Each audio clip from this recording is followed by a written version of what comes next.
మీరు రీమేక్స్ని డీల్ చేసే విధానం డిఫరెంట్గా ఉంటుంది. ఇప్పుడు గబ్బర్ సింగ్ డిఫరెంట్గా ఉంటుందా బాగుంటుందా? డిఫరెంట్గా ఉంటుంది, బాగుంటుంది. మరి చెప్పొచ్చు కదా. సో మీరు రీమేక్స్ని డీల్ చేసే విధానం డిఫరెంట్గా ఉంటుంది. ఇప్పుడు గబ్బర్ సింగ్ డిఫరెంట్గా ఉంటుందా బాగుంటుందా? డిఫరెంట్గా ఉంటుంది, బాగుంటుంది. మరి చెప్పొచ్చు కదా. సో మీరు రీమేక్స్ని డీల్ చేసే విధానం డిఫరెంట్గా ఉంటుంది. ఇప్పుడు గబ్బర్ సింగ్ డిఫరెంట్గా ఉంటుందా బాగుంటుందా? డిఫరెంట్గా ఉంటుంది, బాగుంటుంది. మరి చెప్పొచ్చు కదా.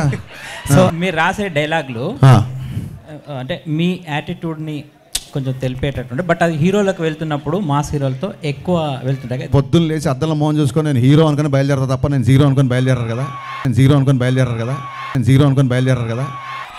హరీష్ గారు మీరు రీమేక్స్ని డీల్ చేసే విధానం డిఫరెంట్గా ఉంటుంది. ఇప్పుడు గబ్బర్ సింగ్ డిఫరెంట్గా ఉంటుందా బాగుంటుందా? డిఫరెంట్గా ఉంటుంది, బాగుంటుంది. మరి చెప్పొచ్చు కదా. సో చాలా యాడ్ ఆన్స్ చేస్తూ ఉంటారు. ఈ సినిమాకి సంబంధించి ఎలాంటి యాడ్ ఆన్స్ ఉంటాయి? ఒరిజినల్ సినిమాకి దీనికి ఎంత చేంజ్ ఉండబోతుంది? చాలా డిఫరెన్స్ ఉంది. ఇప్పుడు మీరు టీజర్లో చూసినట్టు ఒక 85 to 95 మధ్యలో జరిగే కథ ఇది బేసిక్గా. అందుకే అంటే కొంచెం సినిమా గురించి కొంచెం ఈస్టెటిక్గా పోయిటిక్గా చెప్పాలంటే ల్యాండ్ లైన్స్, క్యాసెట్ రికార్డింగ్ సెంటర్లు, బజాజ్ చేతక్ ల్యాంబ్రేటర్ స్కూటర్లు, పీపీ నెంబర్లు, ఇవన్నీ కుమార్ శాను పాటలు, ఇవన్నీ కలిపితే మిస్టర్ బచ్చన్. నాస్టాలజీ మూమెంట్స్ ఉంటాయి, చాలా చాలా ఉంటాయి. సినిమా ఫస్ట్ హాఫ్ అంతా అలాగే ఉంటుంది. వివేక్ గారు సార్, ఈ సినిమాకి సంబంధించి 14వ తారీఖు ప్రీమియర్లు వేస్తున్నారు. అండ్ ఒక్క షో ప్రీమియర్ కాదు, and first show second show 2 వేస్తున్నారు అని విన్నా. అది ఎంతవరకు నిజం? ప్రీమియర్స్ షెడ్యూలింగ్ ప్లాన్ చేయలేదండి, బట్ ప్రీమియర్స్ డెఫినెట్గా ఉంటుంది. అంటే ఈవినింగ్ అండ్ నైట్ షోనా ఓన్లీ ఈవినింగ్ అనేది తెలీదు. హరీష్ గారు గట్టి మాట్లాడు సార్, వినిపిట్లా.